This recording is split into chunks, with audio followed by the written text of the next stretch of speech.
Welcome to season একাডেমিতে স্বাগত। আজকে আমরা নিমেষ অঙ্ক সিরিজের ক্লাস নাম্বার 204 শুরু করব আজকে রিজনিং অ্যান্ড জিআই এর উপর। তোমরা যারা কম্পিটিটিভ এক্সামের প্রিপারেশন নিচ্ছ ভিডিওটা অবশ্যই শেষ পর্যন্ত দেখো, এই টাইপেরই রিজনিংয়ের কোশ্চেন তোমরা পরীক্ষা পাবে। ওকে, আজকের কি কি কোশ্চেন আছে আমরা প্রথমে অ্যাট এ গ্ল্যান্স দেখে নিই। ফার্স্ট কোশ্চেন এটা আছে অ্যানালজির কোশ্চেন, সেকেন্ড কোশ্চেন দেখো ভেন ডায়াগ্রামের কোশ্চেন, থার্ড কোশ্চেন হচ্ছে গিয়ে এইটা, ফোর্থ কোশ্চেন হচ্ছে দিস ব্লাড রিলেশনের কোশ্চেন, ফিফথ কোশ্চেন এটা টাইম অ্যান্ড ডিরেকশানের কোশ্চেন, সিক্সথে হচ্ছে লেটার সিরিজ, সেভেন্থে হচ্ছে গিয়ে একটা কোশ্চেন, এইটের কোশ্চেন দেখো এটা ভেন ডায়াগ্রামের কোশ্চেন, 9 নম্বরের হচ্ছে গিয়ে এটা হচ্ছে টাইম র্যাঙ্কিং, তারপরে হচ্ছে গিয়ে কোশ্চেন নাম্বার 10 এটাও র্যাঙ্কিংয়ের কোশ্চেন। ওকে, তোমরা আগে সলভ করে নাও, তারপর আমরা সলিউশনগুলো আমি বলে দিচ্ছি। ওকে, এবার মিলিয়ে নাও কে কত পেলে, কমেন্টে কিন্তু জানিও কে কত পাচ্ছ এবং টাইমটা। দেখো সবাই সব কোশ্চেনগুলো সলভ করতে পারবে, কোনো ব্যাপার নেই, কিন্তু কে কত কম সময়ে সলভ করতে পারছে সেটাই হচ্ছে কি মেন। ওকে, টাইম ম্যানেজমেন্টটাই হচ্ছে মেন ব্যাপার। ওকে, চলো দেখো ফার্স্ট কোশ্চেন কী হচ্ছে দেখে নাও। বলেছে ব্রিটেন হাউস অফ কমন্স, যার মানে কি? তাহলে বুঝতেই পারছো ব্রিটেন্সের সংসদ ভবন, আমাদের যেরকম পার্লামেন্ট সংসদ ভবন, সেইটা হচ্ছে গিয়ে ব্রিটেনেরকে কী বলে না হাউস অফ কমন্স। তাহলে জার্মানিটাকে কী বলে? ঠিক আছে, এটা হচ্ছে গিয়ে স্ট্যাটিক জিকের একটা পার্ট। হ্যাঁ, তাহলে এখানে অ্যান্সার হবে অপশান ডি বুন্দেসট্যাগ। ঠিক আছে, এগুলো মনে রাখতে হবে কিন্তু। তারপরে হচ্ছে গিয়ে কোশ্চেন নাম্বার 2 দেখো কি বলেছে। বলেছে নিচের শব্দগুলিকে চিত্রের সাহায্যে দেখান। মাস্টার, ছাত্র, বৈজ্ঞানিক। এই টাইপের কোশ্চেন দেখো অনেকে মানে এইটা হবে মনে হচ্ছে এইটা হবে এইভাবে করে আসে, কিন্তু তাতে সঠিক হয় না। সঠিক নিয়মটা কি না, এখানে 3টে রিলেশান জানি, অল, সাম, নো। অলের ছবিটা কীরকম নয় না, একটা সেটের মধ্যে আর একটা সেট পুরো এরকম ঢোকে থাকে। আর সাম কীরকম হয়, সাম হচ্ছে গিয়ে তোমার একটার সঙ্গে কিছু পোর্শন সাম আকারে, আর নো হচ্ছে গিয়ে কি না হচ্ছে গিয়ে দুটো আলাদা আলাদা সেট। ঠিক আছে, এগুলো হচ্ছে এরকম সম্পর্ক। এবার আমাদেরকে দেখতে হবে দেখো মাস্টার আর ছাত্র, এদের মধ্যে কি না কিছু ছাত্র মাস্টারও হতে পারে। ঠিক আছে, হ্যাঁ, আবার কিছু মাস্টার এখনও পড়াশোনা করছে ছাত্র। ঠিক আছে, তাহলে এখানে হচ্ছে কি সাম সম্পর্ক হচ্ছে। আবার দেখো কিছু ছাত্র বৈজ্ঞানিক, মানে হচ্ছে কি তোমার জুনিয়র সায়েন্টিস্ট। ঠিক আছে, আবার কিছু বৈজ্ঞানিক ছাত্র তারা আরও হায়ার স্টাডি করছে, এরকম হতে পারে। তাহলে সেখানে সাম, দেখো দুটো সাম পাচ্ছি। ঠিক আছে, আর হচ্ছে কি মাস্টার আর বৈজ্ঞানিক, এটা হচ্ছে কি কিছু সাম হবে। এখানে 3টে সামের ব্যাপার চলে এসছে, তাহলে 3টে সাম মানে অপশান বি অ্যান্সার। ওকে, এরপরে আছে কোশ্চেন নাম্বার 3। দেখো এই টাইপের কোশ্চেন কীভাবে সলভ করতে হয় সেটা একটা হিন্টস দেওয়াই আছে।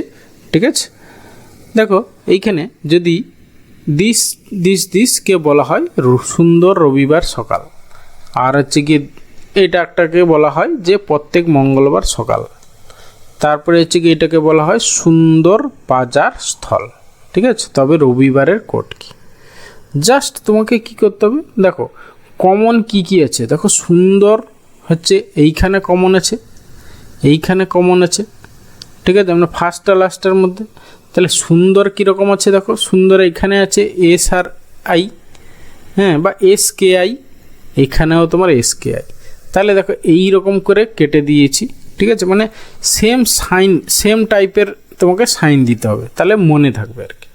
ঠিক আছে, তারপরে এইখানে দেখো সকাল আছে, এরকম করে কেটে দিলে তাহলে এইখানে হচ্ছে গিয়ে আরপিএস, হ্যাঁ, আর এইখানেও দেখো আরপিএস, তাহলে হচ্ছে কি সকাল মানে আরপিএস হয়ে গেলে দুটোর মধ্যে এটা কমন, এখানেও কমন, এটা কম, এইরকম। তাহলে পড়ে থাকলে দেখো এখানে রবিবার পড়ে যাচ্ছে শুধু। ঠিক আছে, তাহলে রবিবার মানে এই যে টিআরআই মানে অপশান সি অ্যান্সার।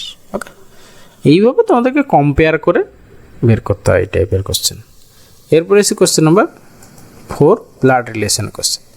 বলি যে যদি এম হয় এন এর পুত্র, যে যখনই ব্লাড রিলেশনের কোশ্চেন আমরা সলভ করব কি করব না, প্রথমে ফ্যামিলি ট্রি ড্র করব, সেখানে কিছু সাইন ইউজ করব কি না হচ্ছে কি plus sign within first bracket হচ্ছে কি মেল, আর minus sign within first bracket এটা হচ্ছে কি ফিমেল, আর হচ্ছে গিয়ে প্লাস সাইন উইদিন সার্কেল, এটা হচ্ছে গিয়ে কাপল, হাজব্যান্ড ওয়াইফ। ওকে, আর আপার জেনারেশন উপরে লিখব, লোয়ার জেনারেশন নিচে লিখব। যদি এম হয় এন এর পুত্র, ঠিক আছে, এন এর পুত্র, তাহলে এন উপরে হলো, এম হচ্ছে নিচে হলো, তাহলে এম হচ্ছে এন এর পুত্র, তাহলে এ হচ্ছে গিয়ে মেল। এবার এন হয় ওর মা, ঠিক আছে, তাহলে এইখানে ও হবে এম এর ভাই বা বোন, যে হোক একজন ও হবে, তার মা হবে গিয়ে এন, ঠিক আছে। ও হয় পি এর কন্যা, ও আবার বলেছে পি এর কন্যা, তাহলে দেখো, তাহলে নিশ্চয়ই এখানে পি হচ্ছে গিয়ে তার বাবা হবে, ঠিক আছে।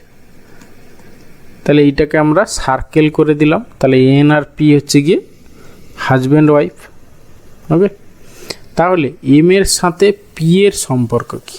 এম এর সাথে পি এর সম্পর্ক, ঠিক আছে, তাহলে এম এর সাথে পি মানে হচ্ছে গিয়ে তার বাবা, ঠিক আছে, পি হচ্ছে এম এর বাবা, তাহলে অপশান বি হবে অ্যান্সার। এরপরে এসে কোশ্চেন নাম্বার 5, দেখো ডিরেকশন টেস্টের কোশ্চেন। তাহলে এটা আমরা কি করব না, প্রথমে হচ্ছে প্রিন্সিপাল ডিরেকশনগুলো একটু এঁকে নিই। আমরা সবসময় খাতার উপরের দিকটা হচ্ছে কি নর্থ, তাহলে অবভিয়াসলি নিচের দিকটা সাউথ হয়ে গেল, আর তোমার ডান হাত যেদিকে সেদিকে হচ্ছে ইস্ট, তাহলে এইদিকে হয়ে গেল ওয়েস্ট। ওকে, আচ্ছা, বলছে সুবীর পূর্বমুখী দাঁড়িয়ে আছে, মানে এই দিকে মুখ করে দাঁড়িয়ে আছে। সে ঘড়ির কাঁটার দিকে 150 ডিগ্রি কোণ করে একবার এবং তারপর পুনরায় 165 ডিগ্রি কোণ করে ঘড়ির কাঁটার অভিমুখে, ঘড়ি কাঁটার দিকে এবং ঘড়ির কাঁটার অভিমুখে ঘুরে দাঁড়ালো। তার মুখ কোন দিকে থাকবে? আচ্ছা, প্রথমে হচ্ছে ঘড়ির কাঁটার দিকে, যেদিকে ঘড়ির কাঁটা মানে ক্লকওয়াইজ 150 ডিগ্রি কোণ করে একবার, তারপর পুনরায় 165 ডিগ্রি কোণ করে ঘড়ির কাঁটার অভিমুখে, সেটাও ক্লকওয়াইজ ঘুরে দাঁড়ালো, ঠিক আছে। তাহলে তার মুখ কোন দিকে হবে? তাহলে টোটাল কত ডিগ্রি হচ্ছে দেখো, 150 আর হচ্ছে গিয়ে তোমার 365, মানে হচ্ছে গিয়ে তোমার 150 মানে 300 হচ্ছে 15 ডিগ্রি, 315 ডিগ্রি হচ্ছে গিয়ে টোটাল সে ঘুরেছে ঘড়ির কাঁটার দিকে, ঠিক আছে। আচ্ছা, আমাদের 360 ডিগ্রি হলে আবার এইখানে চলে আসবে, ঠিক আছে, মানে এইরকম করে ঘুরে 360 ডিগ্রি হলে এইখানে চলে আসবে। অ্যাকচুয়ালি 360 ডিগ্রি হয়নি, হ্যাঁ, 270 মানে এইরকম হবে, কিন্তু 270ও না, তার থেকে একটু বেশি, মানে এইরকম টাইপের এই দিকে ডিরেকশান, এটা মনে হচ্ছে কি নর্থ ইস্ট, মানে উত্তর পূর্ব, মানে অপশান এ হবে অ্যান্সার। ওকে, এরপরে এসে কোয়েশ্চেন নাম্বার 6, দেখো লেটার সিরিজ। এই টাইপের কোয়েশ্চেন সলভ করার জন্য কি করবে না, কাউন্ট উইথ গ্যাপ, কতগুলো লেটার আছে উইথ গ্যাপ তুমি আগে কাউন্ট করে নাও। ওকে, তাহলে আমরা এখানে কটা আছে দেখো, 1 2 3 4 5 6 7 8 9 10 11 12 13 14 15 16টা, তাহলে চারটে চারটে করে ভাঙতে পারি, 1 2 3 4, এইখানে একটা গ্রুপ করতে পারি, 1 2 3 4, এইখানে একটা গ্রুপ 1 2 3 4। এরপরে আমরা কম্পেয়ার করি। ফার্স্ট লেটারটা দেখো, এখানে এ আছে, তারপরে এখানে বি আছে, তারপরে এখানে ড্যাশ আছে, তারপর ডি, তাহলে এখানে অবভিয়াসলি সি হবে, এ বি সি ডি, মানে হচ্ছে কি পরপর একটা ইয়েতে মানে অর্ডারে চলছে, মানে এ, তারপরে হচ্ছে কি ধরো বি সি ডি এরকম। তারপরেরটা দেখো সেকেন্ড লেটারটা, এখানে বি আছে, এখানে সি আছে, এখানে ডি, তাহলে বি সি ডি, তাহলে এ, মানে এ বি সি ডি এরকম করে ঘোরাফেরা করছে আর কি, হ্যাঁ, এ থেকে বি, বি থেকে সি, সি থেকে ডি, ডি থেকে এ, এইরকম করে, ঠিক আছে। তাহলে আমরা বুঝতেই পারছি, তাহলে পরেরটা হবে গিয়ে এখানে সি হবে, সি, তারপরে হচ্ছে গিয়ে ডি, তারপরে দেখো এ আছে, আবার বি আছে, ব্যাস সব মিলে গেল। তাহলে আমাদের এটা অ্যান্সার কী হবে না, হচ্ছে সি ডি সি এ, সি ডি সি এ, মানে অপশান এ হবে অ্যান্সার।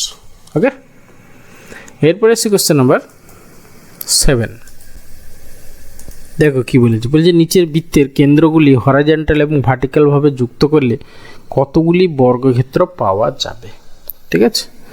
মানে এর কেন্দ্রগুলো ধরো সাপোজ এরকম করে আমরা যোগ করছি, মানে এইরকম করে যোগ করে দিলাম, এইরকম করে হরাইজন্টালি যোগ করছি, তারপরে হচ্ছে কি আবার ভার্টিক্যালি, মানে এইরকম করে যোগ করলাম, এটা এরকম করে যোগ, এটা এরকম করে যোগ, তাহলে বলছে টোটাল কতগুলো বর্গক্ষেত্র পাওয়া যাবে। দেখো এইরকম করে কতগুলো অ্যাকচুয়ালি মানে আমি যদি এই রকম হয়,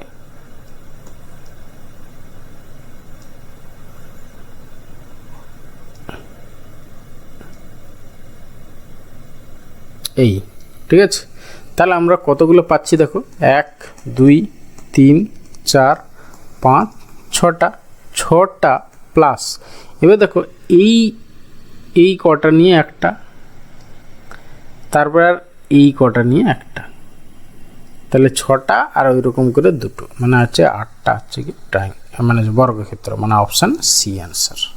ওকে, এরপরে আছে কোশ্চেন নাম্বার 8A 8B। দেখো এখানে বলেছে আয়তক্ষেত্র যেটা সেটা হচ্ছে শিল্পী, বৃত্তটা হচ্ছে খেলোয়াড়, ত্রিভুজটা হচ্ছে ডাক্তার। ওকে, প্রথমে এই ডিএ কি বলেছে, কতজন খেলোয়াড় শিল্পীও নন ডাক্তারও নন। তাহলে খেলোয়াড় হতে হবে মানে বৃত্তের মধ্যে থাকবে, কিন্তু ত্রিভুজের মধ্যে থাকবে না, আয়তক্ষেত্রের মধ্যে থাকবে না, কারণ শিল্পীও নন ডাক্তারও নন। তাহলে দেখো এই যে 25, এই 25টাই যে দেখো শুধু খেলোয়াড়, ঠিক আছে, যারা শিল্পীও নন ডাক্তারও নন, তাহলে অপশান ডি হবে অ্যান্সার। তারপরে 8B কি বলেছে, দেখো এমন কতজন যারা একসঙ্গে খেলোয়াড় ডাক্তার শিল্পী, মানে কমন, তিনটেরই কমন পোর্শন।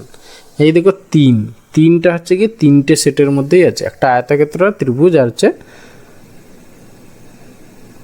হচ্ছে সার্কেল, তিনটের মধ্যেই আছে যেটা 3, তাহলে অপশান সি হবে অ্যান্সার। ওকে, এরপরে আছে কোশ্চেন নাম্বার 9।